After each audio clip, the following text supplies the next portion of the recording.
श्रोते हो, आता आपण ऐकणार आहात जालना जिल्ह्याचं वार्तापत्र. जालना जिल्ह्यात अवकाळी पावसामुळे सुमारे 13,000 हेक्टर क्षेत्राचं नुकसान. जिल्ह्यात महाराजस्व अभियानातून 13,000 सेवा प्रदान आणि रामनवमीसह रमजान ईद उत्साहात साजरी. या आणि इतर घडामोडींविषयी आमचे वार्ताहर बाबासाहेब म्हस्के यांनी पाठवलेली ही माहिती. जालना जिल्ह्यात अवकाळी पाऊस आणि गारपिटीमुळे सुमारे 13,000 हेक्टर क्षेत्रावरील रब्बी पिकांचं नुकसान झालं आहे. बदनापूर, घनसावंगी, मंठा, जालना आणि भोकरदन तालुक्यात काढणीस आलेल्या गहू, हरभरा, ज्वारी, कांदा बियाणे या पिकांना मोठा फटका बसला. तसंच आंबा आणि इतर फळबागांचंही नुकसान झालं. अवकाळी पावसात वीज कोसळून झालेल्या दुर्घटनेत अंबड तालुक्यातल्या महाकाळा इथल्या 2 तरुणांचा मृत्यू झाला. दरम्यान नुकसानग्रस्त पिकांचे पंचनामे करण्यात आले आहेत. शासनानं जाहीर केलेल्या मदतीनुसार नुकसान भरपाईसाठी एकूण 2,13,00,000 रुपयांच्या निधीची मागणी करण्यात आली आहे. जालना जिल्ह्यात छत्रपती शिवाजी महाराज महाराजस्व समाधान शिबिरांतर्गत महसूल विभागानं जिल्ह्यातल्या नागरिकांना एकूण 13,695 महसूल विषयक सेवा प्रदान केल्या. 7/12 दुरुस्ती, डिजिटल 7/12, 8 उतारा तसंच विविध प्रमाणपत्रांचं वितरण शिबिरांमधून जागेवरच करण्यात आल्याची माहिती जिल्हाधिकारी आशिमा मित्तल यांनी दिली. जिल्ह्यातल्या 8ही तालुक्यात मंडळनिहाय घेण्यात आलेल्या शिबिरांमधून विद्यार्थ्यांना उत्पन्न, नॉन क्रिमिलियर, डोमिसाईल आदी प्रमाणपत्रही तात्काळ देण्यात आली. जालना जिल्ह्यात समृद्धी महामार्गावर 1 एप्रिल रोजी झालेल्या भीषण अपघातातल्या मृतांच्या कुटुंबियांना राज्य शासनाकडून आर्थिक मदत जाहीर करण्यात आली आहे. मुख्यमंत्री देवेंद्र फडणवीस यांनी जाहीर केल्यानुसार मृतांच्या वारसांना प्रत्येकी 5 लाख रुपये याप्रमाणे एकूण 40 लाख रुपयांची मदत मंजूर करण्यात आली. ही रक्कम जालना जिल्हाधिकाऱ्यांच्या खात्यात वर्ग करण्यात आली असून संबंधित कुटुंबियांना लवकरच वितरित करण्यात येणार आहे. जालना शहर महानगरपालिकेच्या पूर्णवेळ आयुक्त म्हणून भारतीय प्रशासन सेवेतल्या अधिकारी अंजली शर्मा यांची नियुक्ती करण्यात आली आहे. दरम्यान जालना महानगरपालिका अस्तित्वात आल्यानंतर पहिली सर्वसाधारण सभा महापौर वंदना मगरे यांच्या अध्यक्षतेखाली नुकतीच पार पडली. यावेळी विविध प्रभागांमधून निवडून आलेल्या नगरसेवकांनी आपल्या वॉर्डातला पाणीपुरवठा, स्वच्छता आणि इतर मूलभूत सुविधांचे मुद्दे उपस्थित केले.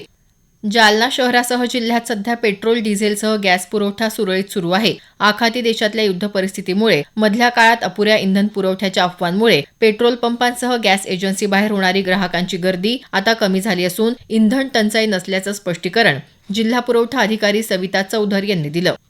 जिल्ह्यातल्या बेरोजगार तरुण-तरुणींना रोजगाराच्या संधी उपलब्ध करून देण्यासाठी आयोजित पंडित दीनदयाळ उपाध्याय रोजगार मेळाव्यात 110 उमेदवारांची निवड करण्यात आली.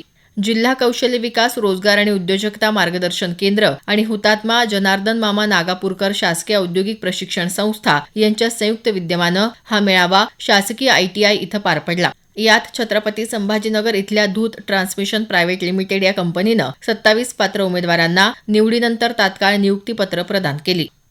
जालना पोलीस दलातल्या 156 पोलीस शिपाई पदांसाठी सुरू असलेल्या भरती प्रक्रियेअंतर्गत लेखी परीक्षा पार पडली. मैदानी चाचणीत पात्र ठरलेल्या 1,958 उमेदवारांपैकी 1,944 उमेदवारांनी परीक्षा दिली तर 14 उमेदवार गैरहजर राहिले. जालना शहरातल्या डॉ. बाबासाहेब आंबेडकर सभागृहात 2 दिवसीय ग्रंथोत्सव पार पडला. या ग्रंथोत्सवाचं उद्घाटन ज्येष्ठ साहित्यिक चंद्रकांत पोद्दार यांच्या हस्ते करण्यात आलं. ग्रंथालय संचालक सुनील हुसे, मराठवाडा साहित्य परिषदेच्या संचालक डॉ. संजीवनी तडेगावकर यांनी यावेळी आपली भूमिका मांडली. यानिमित्त काढण्यात आलेल्या ग्रंथदिंडी सोहळ्यात महापौर वंदना मगरे, उपमहापौर राजेश राऊत यांच्यासह ग्रंथप्रेमी नागरिक आणि विद्यार्थी मोठ्या संख्येनं सहभागी झाले होते. जालना इथल्या पोलीस कवायत मैदानावर महसूल विभागाच्या जिल्हास्तरीय क्रीडा स्पर्धा उत्साहात पार पडल्या. जिल्हाधिकारी आशिमा मित्तल यांच्या अध्यक्षतेखाली आणि पोलीस अधीक्षक अजयकुमार बन्सल यांच्या प्रमुख उपस्थितीत या स्पर्धांचं उद्घाटन झालं. स्पर्धेच्या प्रारंभी अधिकारी आणि कर्मचाऱ्यांनी शिस्तबद्ध संचलन करून एकतेचं दर्शन घडवलं. पुरुष आणि महिला गटातील 100-400 मीटर धावण्याच्या शर्यती उत्साहात पार पडल्या. याशिवाय बॅडमिंटन, टेबल टेनिस, बुद्धिबळ, कॅरम आणि लॉन टेनिस या इनडोअर खेळांमध्येही कर्मचाऱ्यांचा उत्स्फूर्त सहभाग दिसून आला. जालना शहरासह जिल्ह्यात श्रीरामनवमी उत्साहात साजरी करण्यात आली. रामनवमीनिमित्त शहरातल्या बडी सडक इथल्या श्रीराम मंदिरात तसंच जुना जालन्यातल्या आनंदवाडीतल्या श्रीराम मंदिरात विविध धार्मिक कार्यक्रम पार पडले.